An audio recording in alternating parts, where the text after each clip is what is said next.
Meeting to order. This will be the Monday, March 4th meeting of the Mayor and Council of the City of Roswell. I'd like to call William Jordan to lead us in the pledge. He stopped by this afternoon. His great-grandfather was the Mayor of Roswell in 1907, and his grandfather's picture's on the wall at the back of the room. And we would like to lead us in the pledge and then give him a few things to say about his grandfather. Yes, sir. If we all face the flag. I pledge allegiance to the flag of the United States of America and to the republic for which it stands, one nation, under God, indivisible, with liberty and justice for all. All right, Mr. Jordan, if you'll come forward, tell us some stories. Well, I grew up here in Roswell many years ago, and my great-grandfather, top row, fourth one from the left over there, Radford Green Broadwell. And there's a number of people in my family that were associated with the government of the city. And we had more or less a tour of the building this afternoon. And I must say that your staff is very gracious, very nice people, and we really enjoyed the tour we had. And they brought us in here, and we saw the pictures, and really nice. We appreciate the contribution of your family to the city, and I know your great-grandfather would be proud of what the city has been able to accomplish. Thank you. Let's have a hand for this gentleman.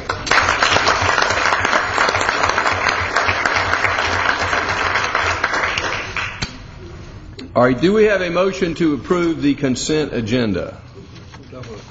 Motion by Councilman Orleans. Is there a second? Second by Councilmember Diamond. Does anyone in the audience have any questions regarding the consent agenda? All in favor of the motion, raise their hands. Passes unanimously. The next thing on the agenda is a consideration of asking the Fulton County School Board to recognize city limits as one of the criteria in drawing attendance zones. And I know we have some folks here who have suggested this to me, and if you'll come forward, give us your name and address, and give us why you're supporting this resolution. Mr. Mayor, thank you very much. I'm Mike Knighton. I live at 580 Indigo Drive here in Roswell, and I rise this evening in strong support of the resolution. Really, I think there are three issues that are encompassed in this resolution. A question of whether we're a community, a question of the school board and our interaction with it, and a question of timing. Obviously, we're a community. We think so. I have the City of Roswell 2009 annual report, and by my count, the word community appears 42 times. Among the highest priorities that we have as a city, now let me see if I can find the page, is the development of community. Promote a well-designed community. It's important to us. We have references from groups within our city, including the Convention and Visitors Bureau, who acknowledge that we are a community. We advertise on signposts around our town that we're a bicycle-friendly community. So this part of the resolution, I think, is pretty self-explanatory. It really requires only a yes or no. When we get into the element of the Board of Education, it's my opinion that the schools should be reaching out to my elected officials and to fellow citizens for input regarding the redistricting. And to the extent that they fail to do so, I think that this resolution will go a long way toward allowing my elected officials and the community to reach out to the Board of Education and express the concerns that they have. The third element is timing. And this appears to be a fairly fluid date, but we've been told that there would be no information that would be considered once the maps are drawn and presented on Wednesday night at the board's next redistricting meeting. Consequently, and tomorrow night, thank you, Mr. Mayor, we appreciate the town hall meeting that is soliciting input from our community. So this is a tool that I think can be appropriately used not only for input from the elected officials, you, but as a tool for also providing the input that will be the takeaways from tomorrow's mayor's town hall meeting. That's hard for me to say quickly. So in short, I'm in favor of it. I know that I have people here. I believe that with enough notice, I could have filled the chambers tonight with people who would be actively interested in seeing a yes vote on this resolution. And I thank you for your yes vote. Mr. Davidson, would you read the resolution? Thank you. This is a resolution requesting the Fulton County School Board to recognize communities when drawing attendance zones for schools.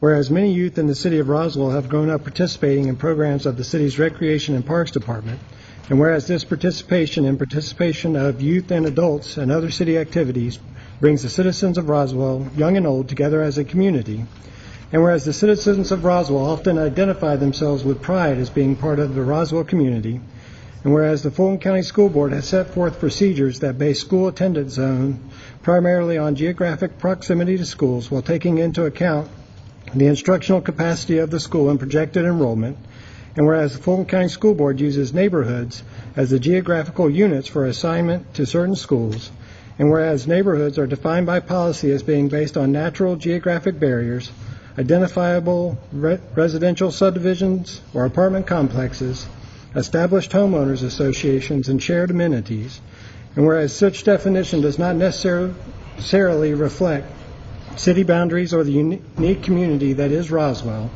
and whereas the mayor and city council believe that school attendance zones should reflect the communities which they serve, now therefore be it resolved that the mayor and council of the city of Roswell request that the Fulton County School Board consider city boundary lines and the unique community traits of the city of Roswell when drawing attendance zones for the schools within North Fulton County. If approved, this will be the reading.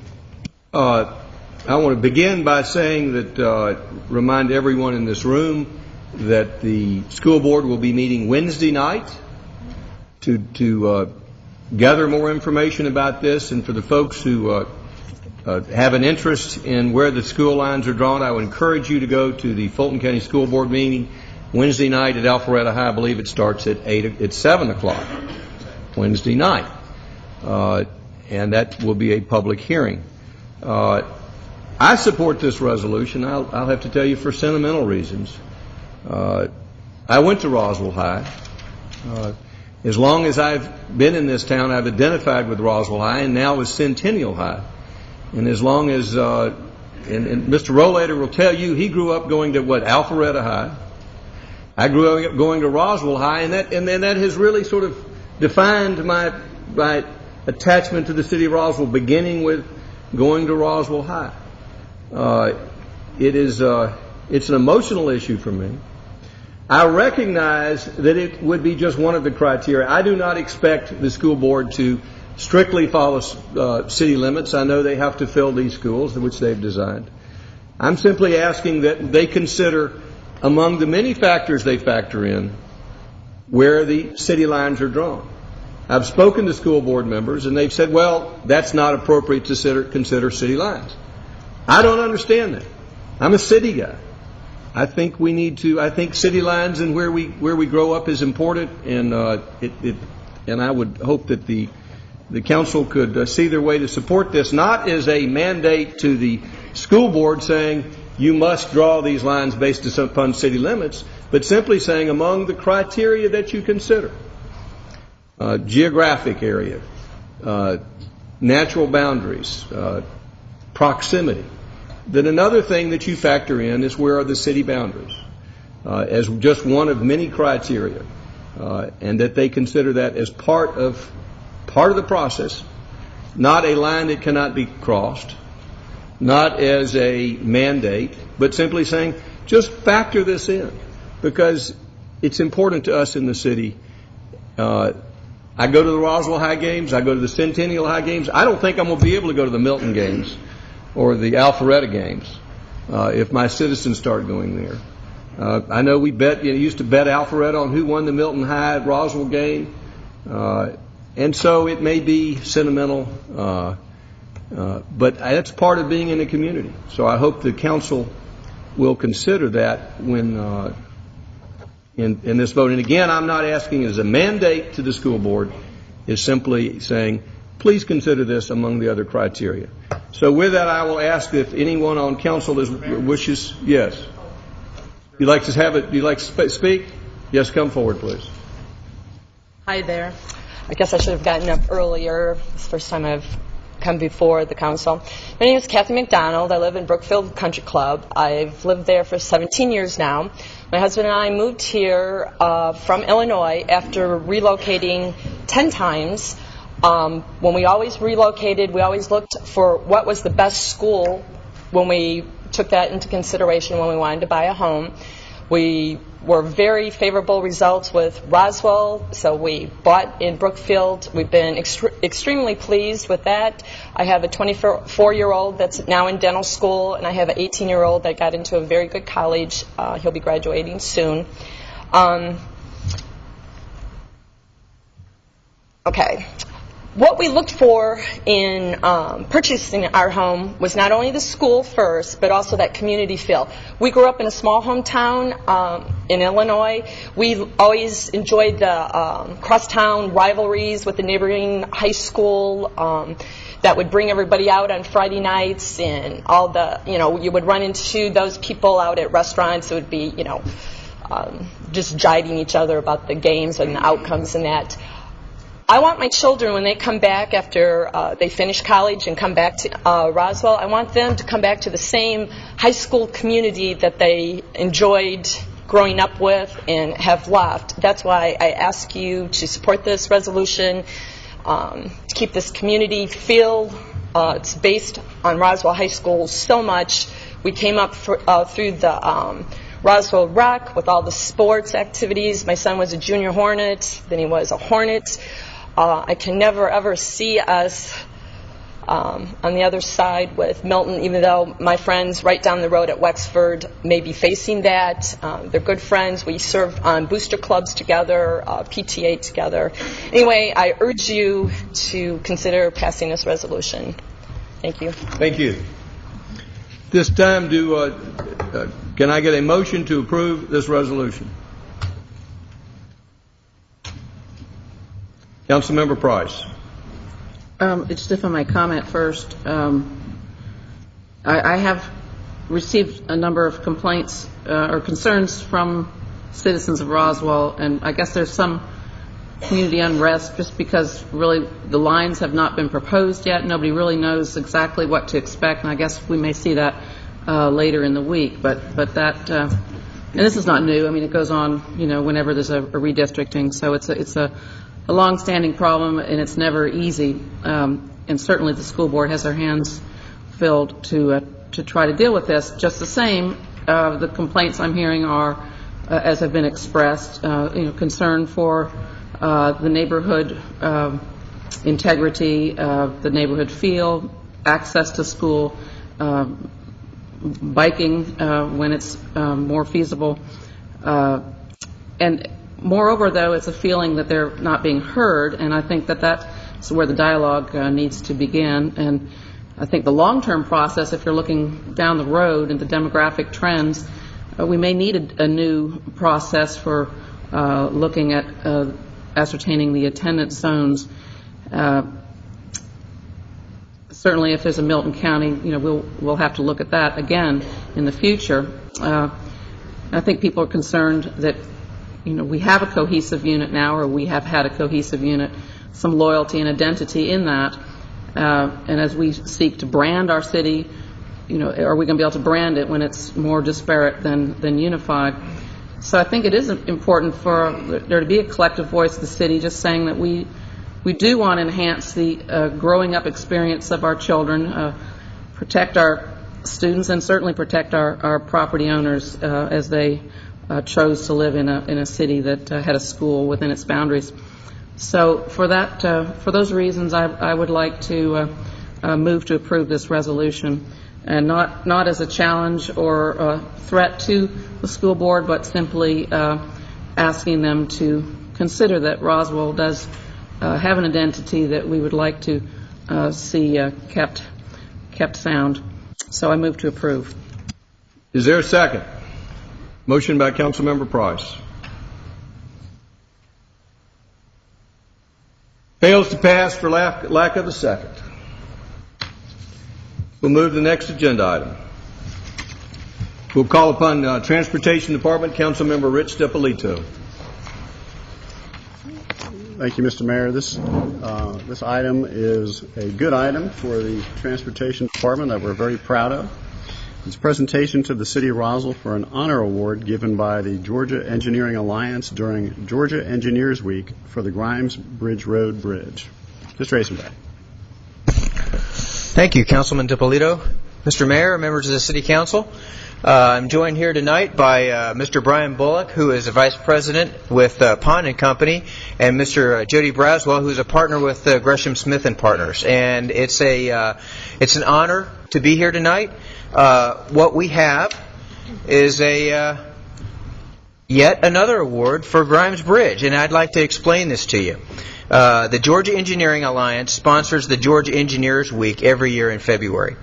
And they held a call for projects of significant engineering accomplishments across the state of Georgia. Pond, as you may recall, many years ago, was the prime contractor, prime consultant rather, for the design of the redesign of the bridge across Hickory Creek and the intersection improvement at Oxbow. And Gresham Smith & Partners was their subconsultant for the structure. So they, on our behalf, submitted this project for consideration.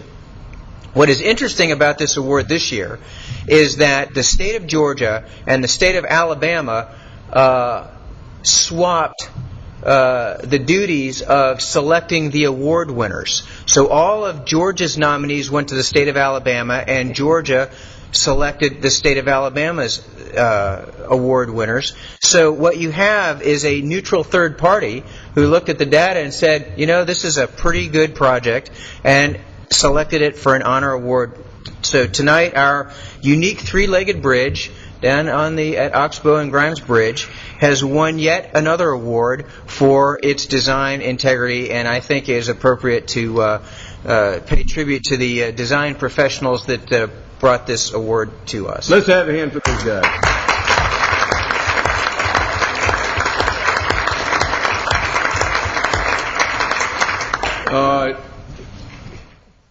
I have two German boys in town, which I've been the tour guide of, and it was surprising how many times to avoid traffic or just to get to someplace quicker, down to the river, to the Riverside Park, that I passed by the construction for the new roundabout, which we're excited about, and that new bridge, which I will tell you in the past, I was, especially when I was on a bicycle, I was always a little nervous going over that bridge, but it really is a wonderful bridge. Yes, sir. And I think with the addition of the roundabout, it's going to be a pleasant way to get around town. Yes, sir. Not I hope we don't get too much traffic, because we're not trying to encourage a lot of cut-through traffic there. But on the other hand, for those folks who know how to get around Roswell, it's a delightful way to travel. And with that bridge and the addition of the roundabout, it's just going to be even better. So on behalf of the citizens of Roswell and the Mayor and Council, I want to thank our Transportation Department for that engineering project. I can't take any credit for a three-legged bridge, and I'm not sure any other council member can up here, but so I will give it to the creativity of our Transportation Department. Great job. Let's give them one more hand. Thank you, Mayor. Thank you.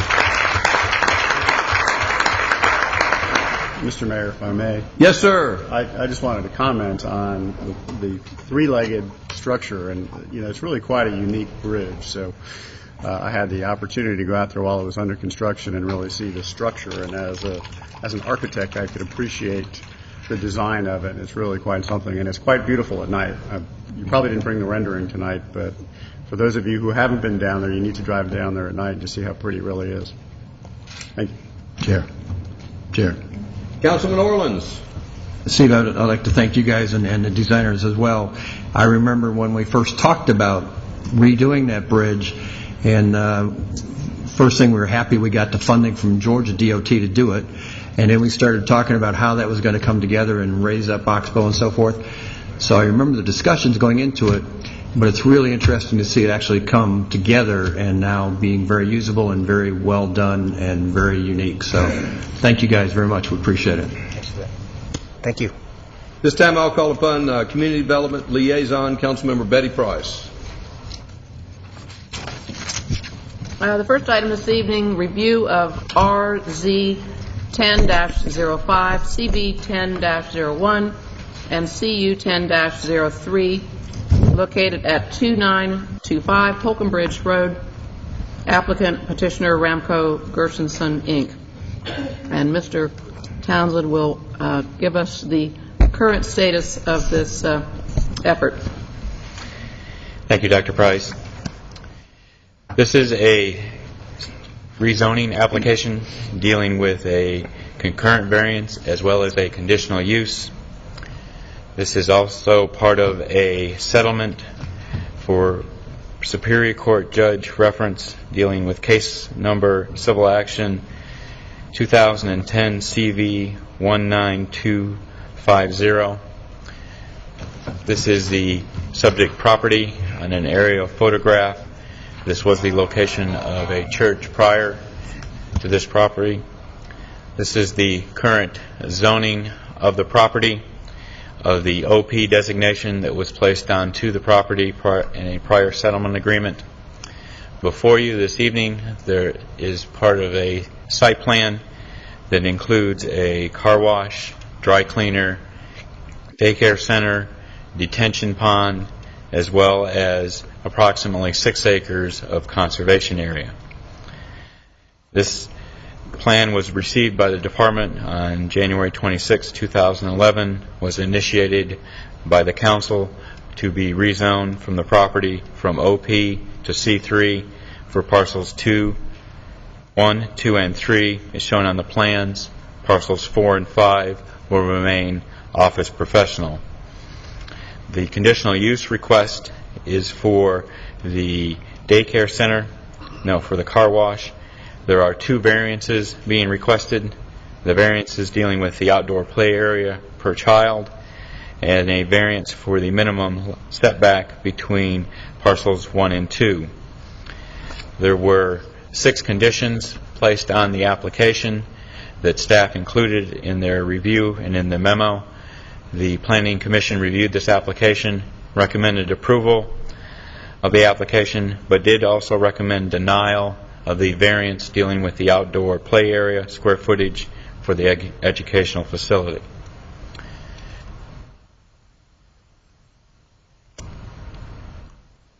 These are the first 4 conditions placed on it by staff.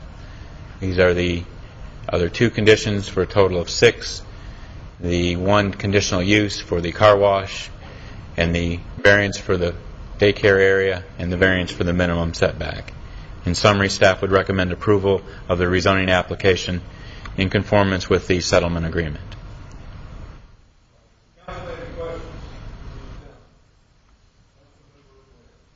Thank you, Mr. Mayor. Mr. Townsend, on the square footage for the play area, ours is 27,000 square feet for 180. Do you know what Fulton County square footage allowance is? I believe Fulton County's is consistent with the state's, which would be 100 square foot per child. Okay, thank you. Councilmember Price. I'm sorry, I'm a little confused here. What's in our book is not what I'm seeing on the screen. I know Mr. Townsend and I spoke today, so I wasn't aware that there have been some changes. I think the only change in this one is the acreage. Yeah, it should be 6.03 on the acreage. Well, I think until we clarify that what we've been reading and studying is in sync with this, that we bring this back at a later time in the meeting.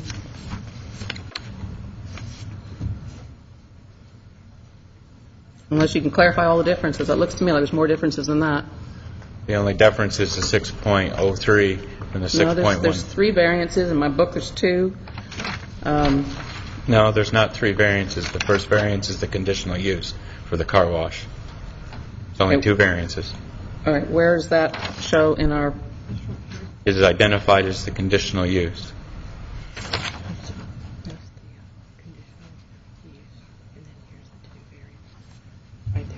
Okay, so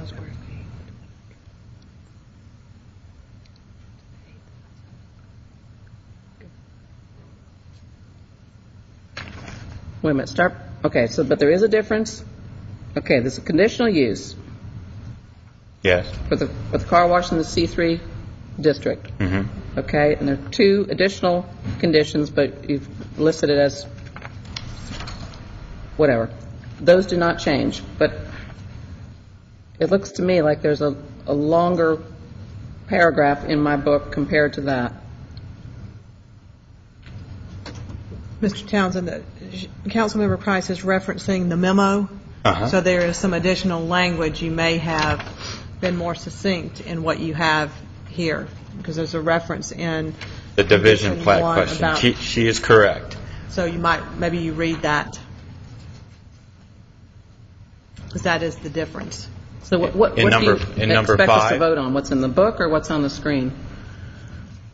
Is she referencing number 5 or number 6? If we could do this, if we could get Councilmember Price's memo to Mr. Townsend so he could compare the 2. So he's not up here looking like the deer. Same memo, right? Yes. Well, it's actually his memo to me, but you know. I understand. I'm just saying let's put his memo, furnish the memo to him so he can compare the 2. Yeah, if he could just maybe reconcile them, and we go on to something else and come back.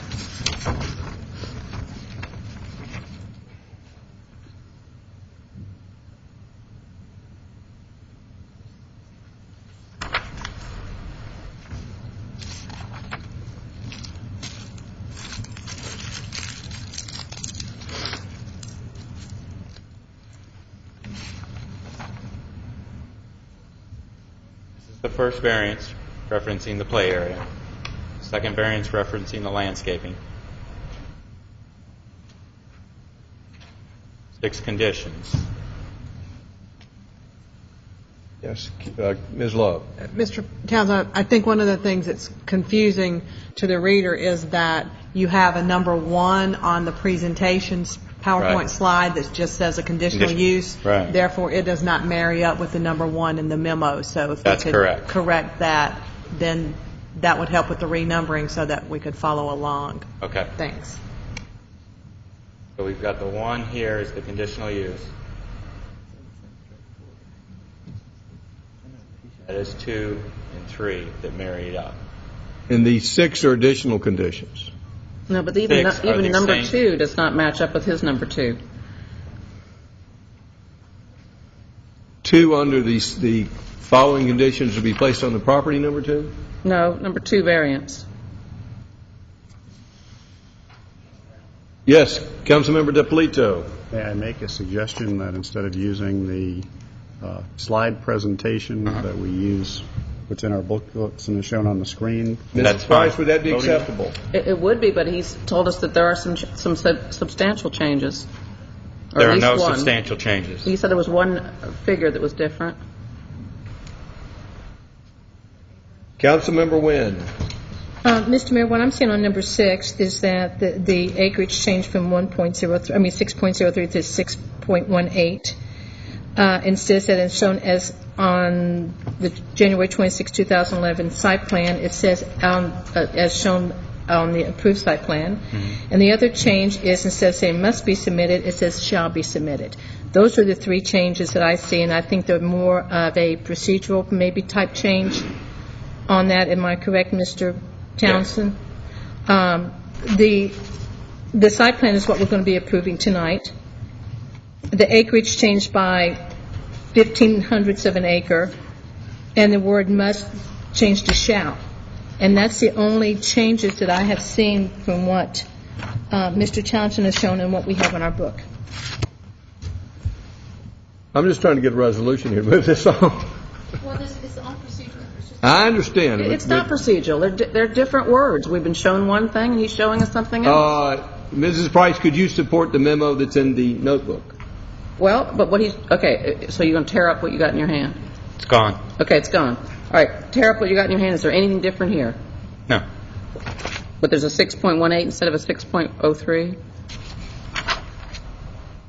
Let's ask the applicant which would be the more accurate number. So we'll what if we could be precise?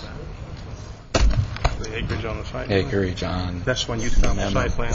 We took it The off. 6.03 is the accurate number. It's taken off the January 26 site plan.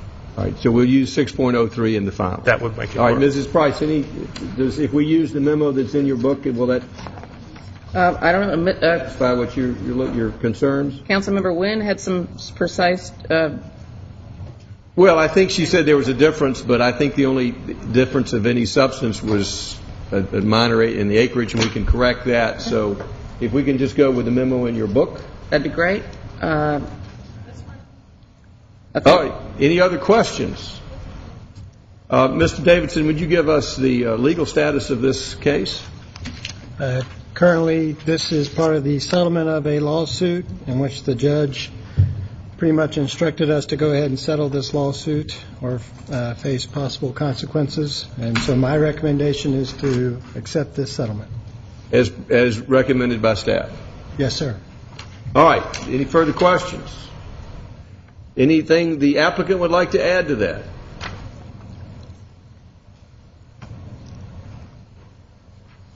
My name is And I Don didn't get your Rollator. tab at Salt Factory either. You're going to, if you didn't pay it, you're in trouble. I'll try my best. Address 11660 Alpharetta Highway, Roswell, Georgia, City of. I'll try and not sully the reputation of high schools north of the river. I'm afraid I'm so old I went to Northside High School down in the inner city. My grown children went to Milton High School. But they are famous graduates of the Roswell Rec basketball program, and that's how they both played varsity sports. Our first house we ever owned was on Tollwood Drive in the city of Roswell, 1977. So I'm glad to be aboard, even though I don't qualify as a native. We have reviewed this, the conditions and the recommendations of the staff, and I would state on behalf of Ramco Gershenson that we accept the conditions as stated with one proposed addition which I have provided to Mr. Townsend and to the city attorney. In condition number 1, that site plan has now been approved by everybody involved. Everything is worked out and everything is done. So I would propose that it be changed to read, if applicant materially changes the January 26, 2011 plan submitted to and approved by the City of Roswell Transportation Department, the revision must be approved by the Roswell Transportation Department and GDOT prior to issuance of an LDP. It just states what's already in place. Now, would this affect the requirement to further go to the design review board? No, sir. That is still in place. It's still what has to We've happen. already got a site plan. This just clarifies where we already are. Thank you, sir. Does the council member win? Mr. Rollator, good evening. On the variance, the first variance on the square footage of the play area where the Planning Commission decided to deny that, I think you and I have had some conversations on that. Again, even with the state, it'd still be 18,000 square feet that would be, with the state. So could you kind of justify or clarify where Absolutely. you think that 8,000 square feet is sufficient for the playground? Yes. There will be an agreement in place with the user of the daycare center, and this information was gleaned from that daycare center, in that there will be only a limited number of children permitted on the playground at any one time. And with that limitation on number, then the play area per child exceeds the square footage that would be provided by the city or Fulton County. That is the difference. That will be in their lease or in their purchase agreement. Now, what have y'all decided on a maximum number of children per? Let me get that number play for you. I'm going to call them play sessions. So per play sessions, do y'all have a maximum number? It's 50 for Roswell standards. Ms. Nguyen, the total number of children allowed in the center would be 180. The total number of children allowed on the play facility at any one time, maximum would be 40. Can we make that a condition? And I was going to ask to city attorney, is there a way that we can put some type of condition in there? Because just in case this is ever sold to or changes hands, that is still in there. So I'm trying to find out, can that be a condition that can be enforced by our code enforcement. Want to accept that? 1 second.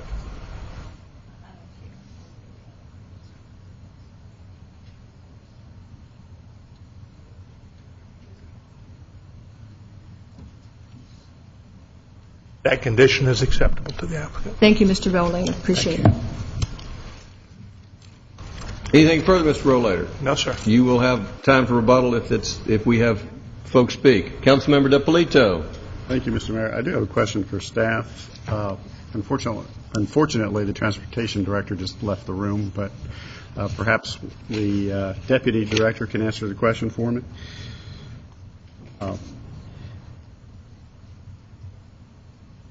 Mr. Lowe, I just wanted confirmation that the Roswell DOT has reviewed the January 26th plan and that you're comfortable with what has been presented.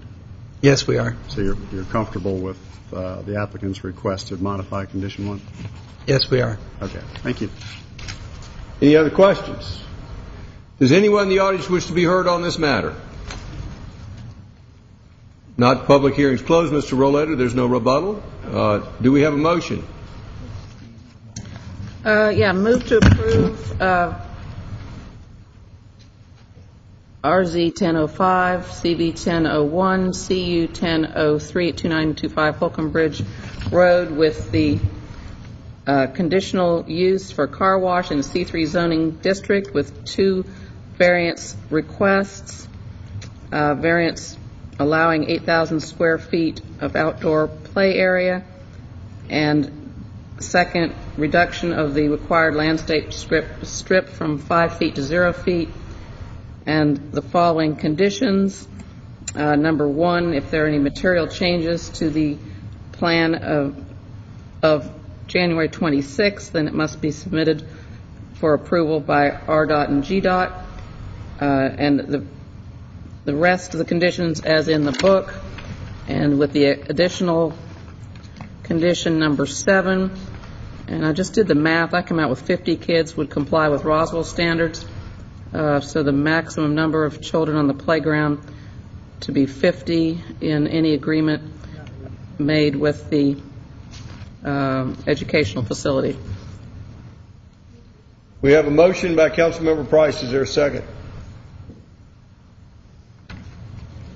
One clarification, because the applicant agreed to 40 children, so I would hate to vote on something that the applicant has not agreed to. They agreed to 40 children and not 50.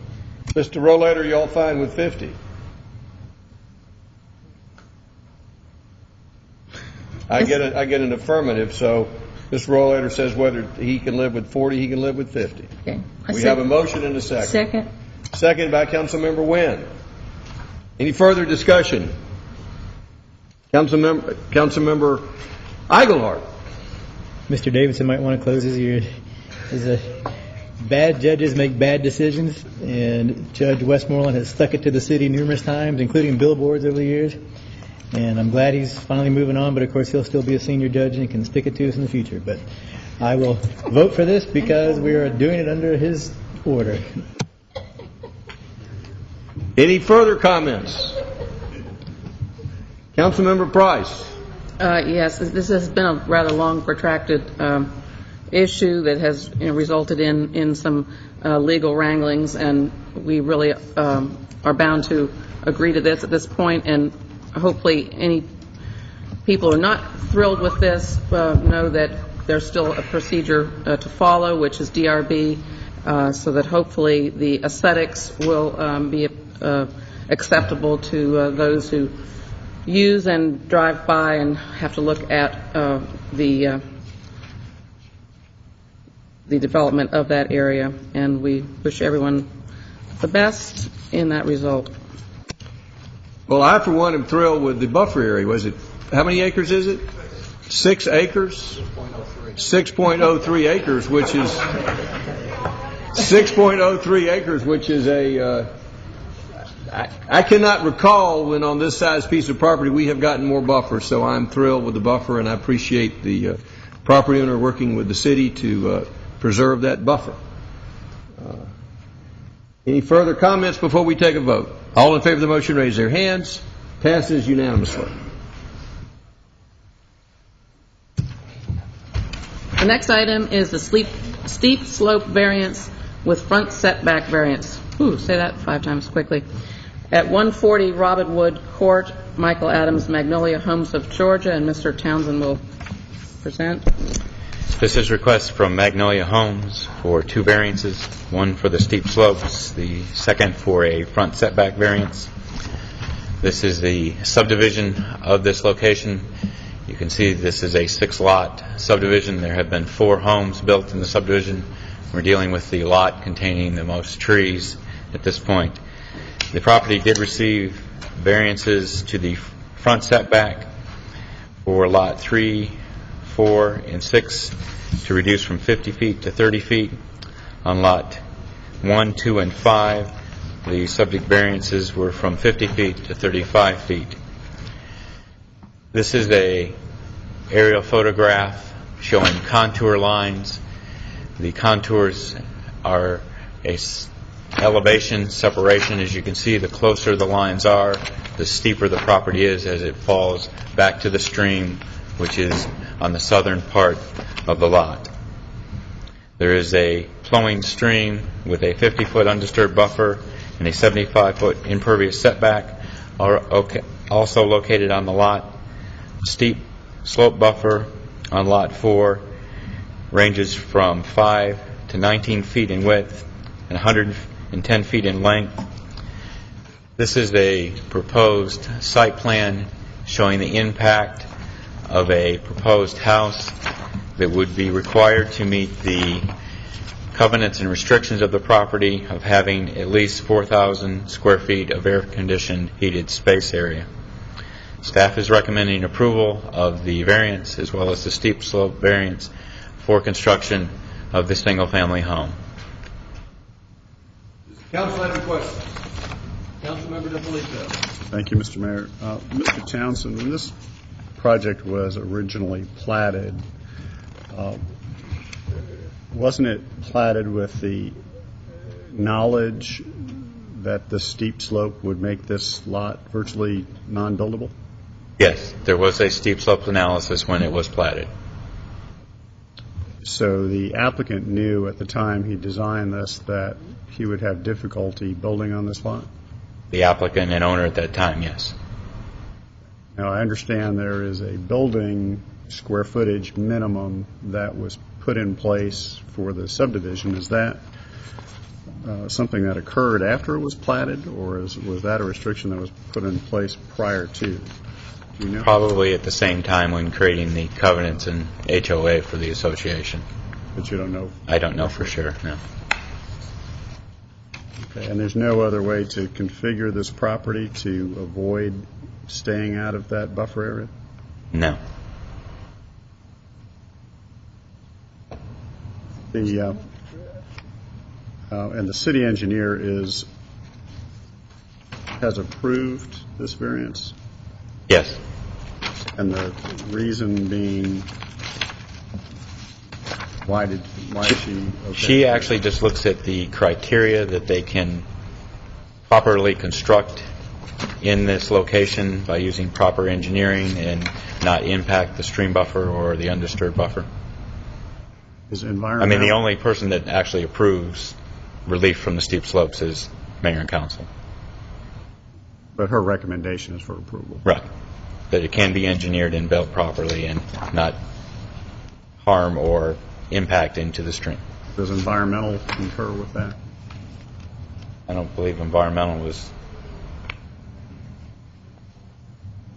Yeah. Environmental is not consulted at dealing with steep slopes. Even though that's an environmental issue, the reason this is in place is to preserve the integrity of the stream, is it not? Which is secured by the city engineer under her review of purview of the steep slopes ordinance. I think it would be appropriate for our environmental department to review this just to make sure that they're comfortable with whatever mitigation is put in place is appropriate for this.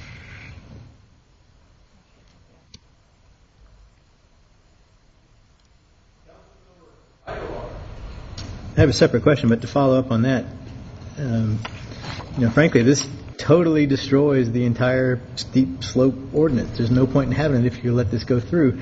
And the fact that the engineer doesn't understand that greatly disturbs me. And we had a discussion about steep slopes at one point when we were changing some of the ordinance elements, and she basically said we didn't need it. And so, I wish she was here. I guess I need to have a discussion with her because, frankly, I don't think that she's doing the right thing by allowing that to be done. I mean, it just doesn't make sense based on the reason we put that into place. And so that's just a comment, I guess. But I would ask the same exact question: is how in the world could that ever be recommended?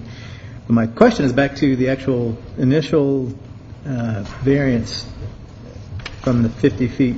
The 30 to 25 feet and all the others.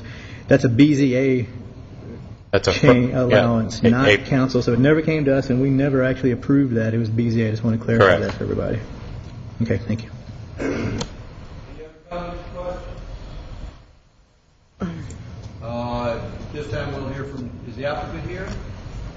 Yes, sir. Come forward, please.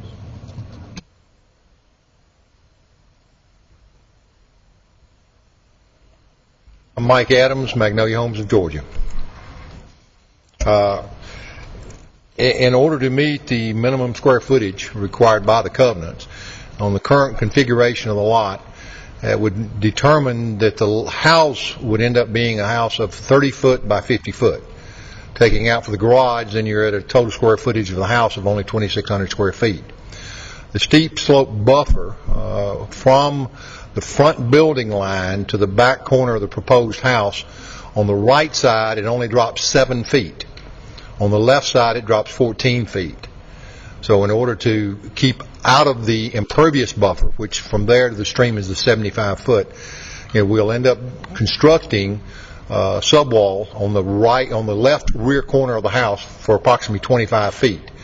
Then with a 10-foot basement, the house will sit in there. But with the configuration of the house that we're proposing, the house itself will be sitting roughly 5 feet off of the impervious buffer, which will give us enough room to work around it, yet maintain the erosion control and avoid any erosion back towards the stream area.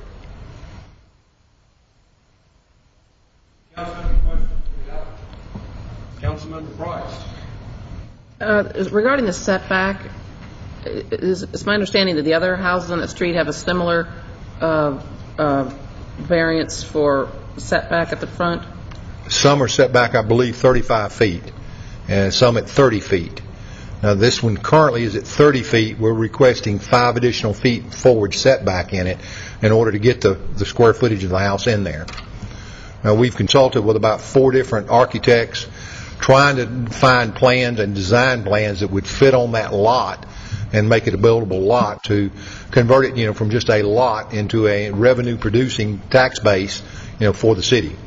And the only way we see to do it and maintain the minimum square footage would be removal of that variance.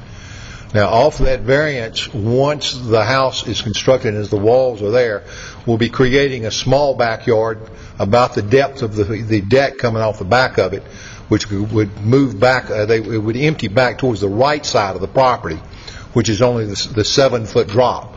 So it would be an easy step going down the steps to the basement area, coming out of the basement. Moving to the right then would be a fairly level area back to the edge of the lot and then back out.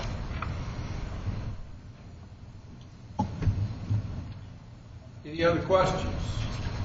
And there's no other configuration of that size house on that property that wouldn't violate the steep slope? No, ma'am. Because of the shape of the lot, if you're looking at it, where the 30-foot is on the thing that's on the overhead right now, from the front current building line to the back edge at the beginning of that steep slope buffer is only like 28 feet. Now, if you go to the far right side over near lot 3, and you come from that corner over 50 feet, that only gives you 30 feet back. Like what if you just flipped it? Did a mirror? We've tried flipping. The problem, we can't flip it because the developer at the time that Lot 3 was sold gave a buffer on that side, so we can't flip and put the driveway there, so we're restricted. The driveway has to go from the street looking at the lot to be on the left side. Okay. So due to the odd shape of the lot and the steep slope buffer, there's no way to make the minimum square footage based on covenants. And would a lesser setback solve any problems or just create another one? Lesser setback on the front? Yeah. That's why we requested the 5 foot. That allows us to set the house forward and stay further away from the impervious buffer. Because during this process, I want to stay away from the buffer, even with the construction equipment we have to get back there for the digging and preparing of the foundation walls. So by moving it forward that 5 foot, we're able to create enough space from the back of the house to the beginning of the impervious buffer in order to work and stay out of that area. A question for Mr. Davidson. Does the city incur any liability from allowing something in this instance, should a calamity occur and that the house fell in?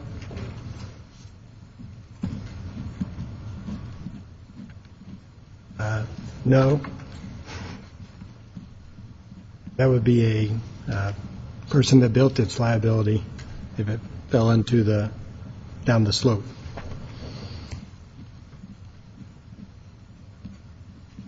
Even if we had an ordinance to prohibit that? Our ordinance is to protect the stream. It's not to stop building on a steep slope. Okay.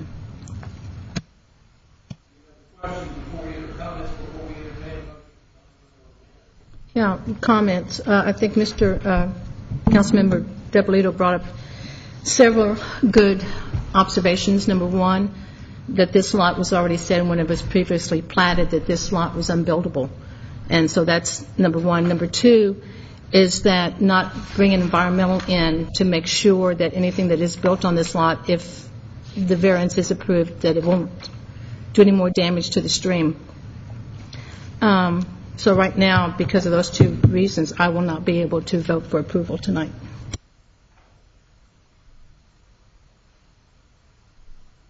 Yes, Councilmember Depolito. Where's the stream? Thank you, Mr. Mayor. I would like to see this go back to staff, particularly for that environmental review, and see if there's a way to continue to work on this and maybe minimize the impact to the slope, and also see if we can come up with some sort of mitigation that they can tell us they're comfortable with, so that we can be assured that the stream will not be negatively impacted. Further comments before we entertain a motion? Councilmember Price. Can somebody show me the stream? The stream, if you look at the bottom portion of it where it says steep slope easement, your stream is the dotted line running back up through there. Okay. So it's... The stream would be in excess of 80 feet behind the nearest construction to it.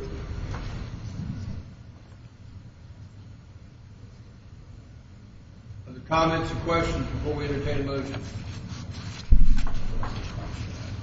Do we have a motion?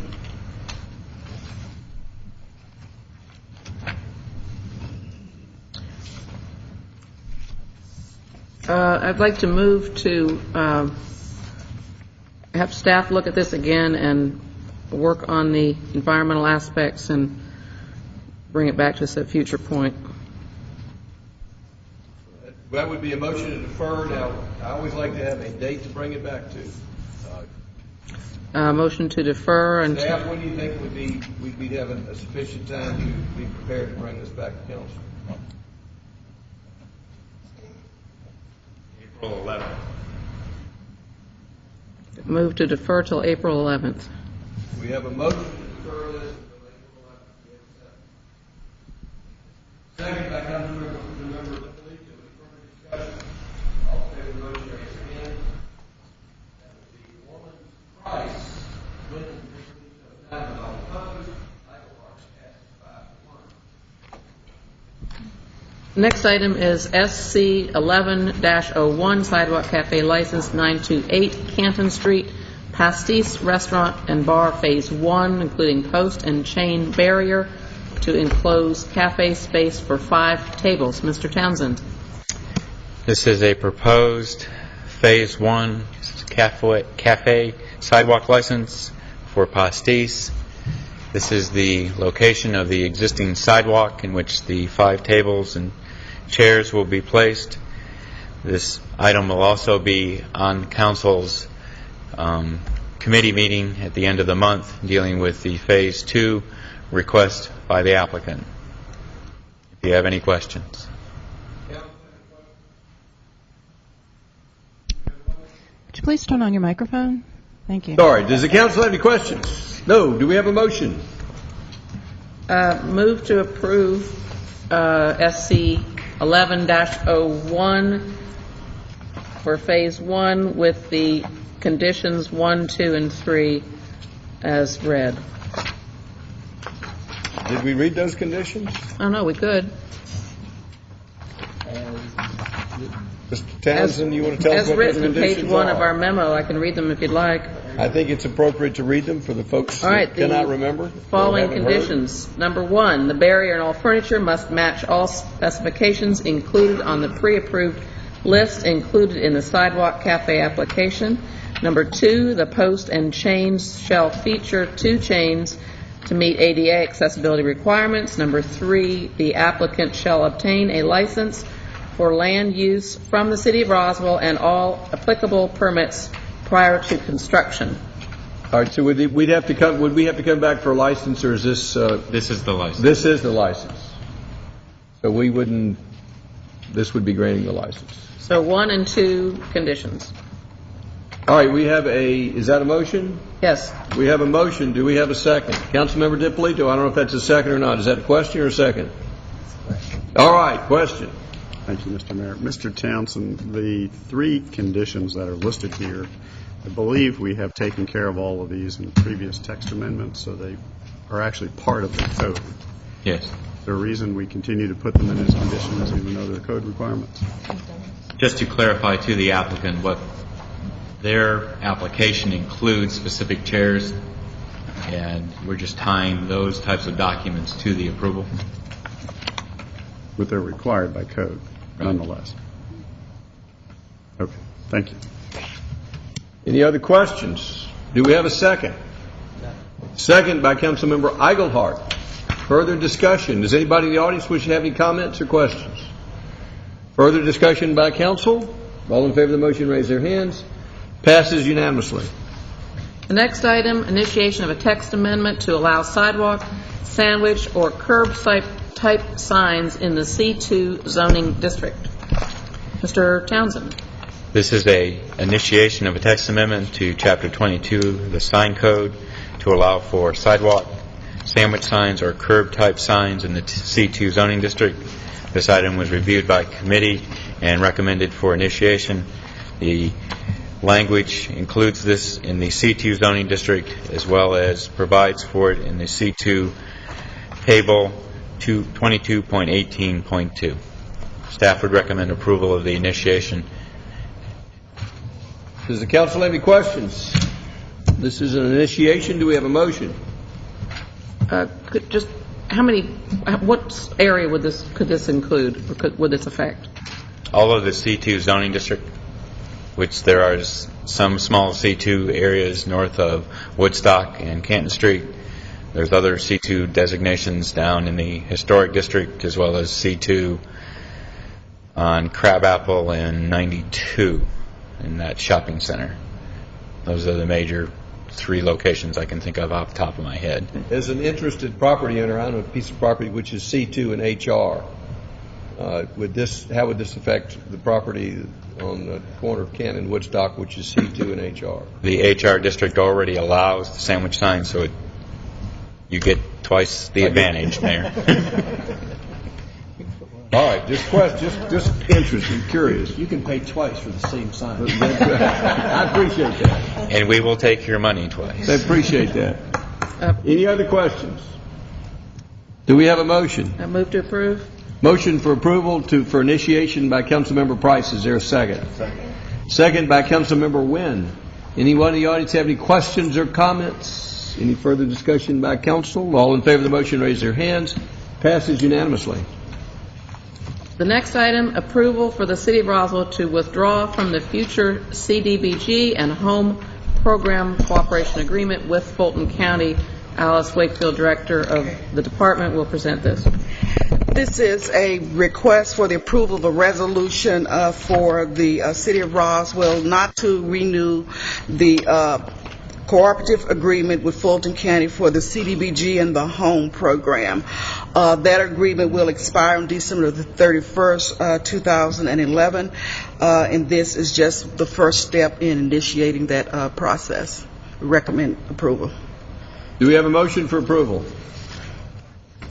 Move to approve. Motion by Councilmember Price to approve withdrawing in the future from CDBG and Home Program. Is there a second? Second by Councilmember DiPolito. Does anyone in the audience have any questions or comments? Councilmember Price, is that a question? It's just a question because Ms. Wakefield indicated a resolution that'd be forthcoming or requires a resolution? No. Okay. We have a motion. Did we get a motion? And a second. Yep. Any further discussion? All in favor of the motion, raise their hands. Passes unanimously. This time we'll hear from our city attorney. Thank you, Mayor. Tonight we were supposed to be having a public hearing to consider the suspension or revocation of alcohol beverage license. However, we were unable to serve that person in a timely manner, so this is a request to pass a new resolution to consider the revocation or suspension of the alcohol beverage license of Young Rock Kim Green Trees, Inc., doing business as El Pieza, a.k.a. Taco El Pieza, holder of the alcohol beverage license. And this action will reset the 10-day notice to the licensee of the time, place, and purpose of the hearing, and we'll schedule it for March 28th. What is the location of this? 10630 Alpharetta Street. Alpharetta Street. Alpharetta Highway. I haven't had a beer there yet, so I don't know.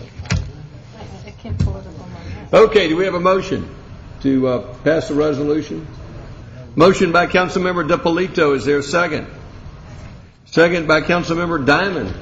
Does the council have any questions? Anyone in the audience have any comments? All in favor of the motion, raise their hands. Passes unanimously. The next item is a recommendation for closure to discuss personnel and real estate. Do we have a motion for closure to discuss personnel and real estate? Motion by Councilmember Wynn. Is there a second? Second by Councilmember DiPolito. All in favor, raise their hands. Passes unanimously. We have a work session in room 220 to discuss wonderful plans for connectivity and mobility in the city of Roswell with our award-winning transportation department. You're all invited.